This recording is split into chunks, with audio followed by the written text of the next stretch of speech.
Berkey, I know you've officially got the job now for a couple of hours, so forgive me for the unfairness in this question. But Berkey, first question to you, and you get to go first. What do you believe the first priority is for this Pittsburgh Penguins hockey team? And when he's done, Kipper, what do you think his first priority is for this Pittsburgh Penguins hockey team? Yeah. Berkey, to you first. Okay, first priority is call Sid. Second priority is call Sid. Third priority is call Sid. No, I think the priority is I want to talk to Sid. Like, I'm a big fan, obviously. I've had great players. I've had Hall of Fame players, Teemu Selanne, Chris Pronger, Scott Niedermayer. I've never had a player this good. So this is new territory for me. That's besides Nick Kypreos. I've never had a player this except for Nicky. So that's number one, is call him and make sure that he's comfortable with what we're trying to do. I texted with the coach, with Mike Sullivan, who I've worked with at Team USA before. I love him. That's not a problem. I talked to Hexy. So the priority here is, I said to Hexy, I'm going to step back today. You call Sid. You call the coach. You're the GM. I'll step back today. I'll make some calls later tonight maybe. But now I'm trying to figure out when I get down there, how this COVID stuff works, when I can come back, quarantine, see my daughters. So it's really, like you say, first priority is call Sid. Second priority is call Sully. That's that simple. Kipper? I think Brian's been around long enough to know that the first thing you don't do is go down there and start swinging a big stick. So Brian's going to have to see what he sees for his own eyes. He can talk to as many people as he wants, but to get a total reassessment of what's going on, he's probably going to want to watch it for the next week or two and then make his assessments on why the team certainly underachieved in the bubble in an embarrassing loss to the Montreal Canadiens. And then what's going on with the hockey club. And it's no secret, we've all watched the Pittsburgh Penguins. Something's not right. My understanding still is that I don't even think Sid has an even strength goal yet.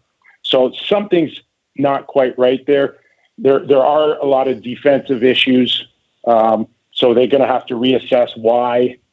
And then, at some point, if you can make a deal that can strengthen the team, that's where Brian comes in and Ron.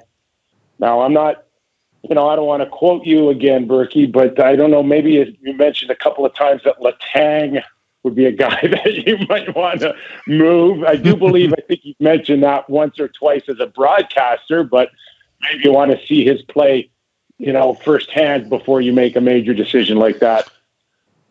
Yeah, I don't think I've ever weighed in on Chris Letang on a broadcast. Maybe I did, but obviously he's an accomplished and skilled hockey player. I did meet him when the Penguins were here last fall.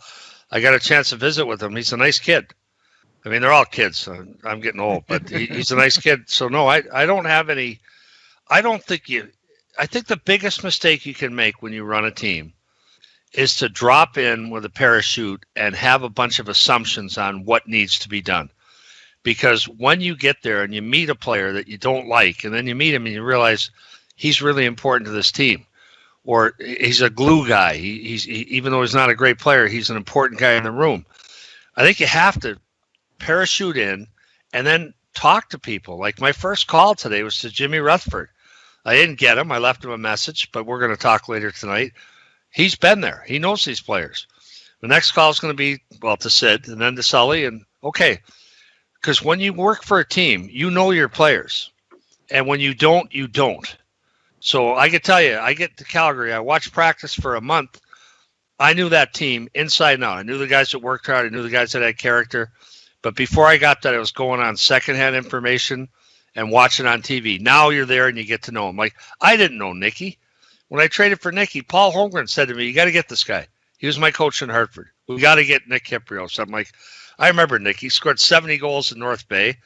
But I remember all the scouts said was he got 70 goals, but he won't score as a pro. And I'm like, okay. So Paul says you got to get Nicky. So we go get Nicky. He ends up being a key guy on our team. Until you have guys, you don't know guys. All right.